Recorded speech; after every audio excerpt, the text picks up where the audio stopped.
حياتي. وصلى الفجر إماما قبل أن يرمي جثتي. أنا بسملة، طفلة مصرية في 7 من عمري، أعيش حياة بسيطة مع عائلتي في محلة بالزقازيق. في 11 صباحا، كان يوما عاديا كأي يوم آخر. طلبت مني أمي الذهاب إلى البقالة لشراء مسحوق غسيل.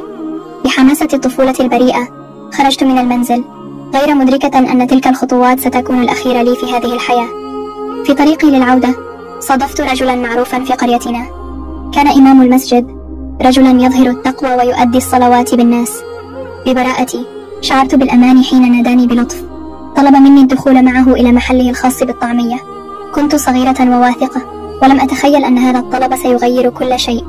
داخل المكان لم يعد ذلك الرجل كما عرفه الناس، تحول إلى شخص آخر، إلى جانب لم أكن أتخيله. أمسك بي بقوة، دفعتني يديه إلى الأرض وكتم أنفاسي.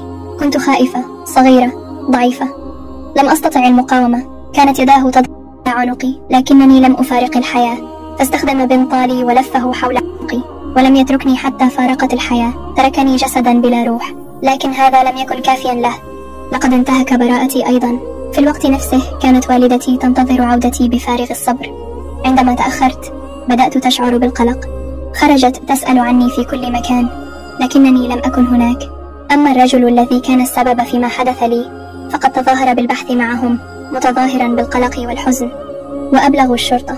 تركت جثتي لديه 24 ساعة حتى قام بتأدية صلاة الفجر بأهالي المنطقة، وتخلص من جثتي بوضعه في خيش بلاستيكي وسرقة إقراطي الذهبية، ثم رمى جثتي بالقمامة. في ظهيرة نفس اليوم رأى جثتي صاحب سيارة أجرة.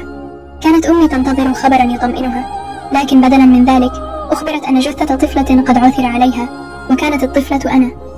انكسر قلبها، انهارت دموعها بلا توقف، وكان الوداع أقسى مما تخيلت. حضر الشيخ جنازتي، حتى أنه قام بتضليل رجال الشرطة وأرشدهم إلى شخص عازب في المنطقة، وقال إنه وراء واقعة اختطافي.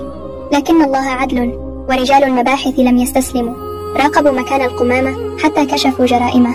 شاهده نقيب وهو يلقي بكيس أبيض، فترقبه دون أن يشعر به، وفتح الكيس فوجد به قمامة وبداخله بنطال طفلة.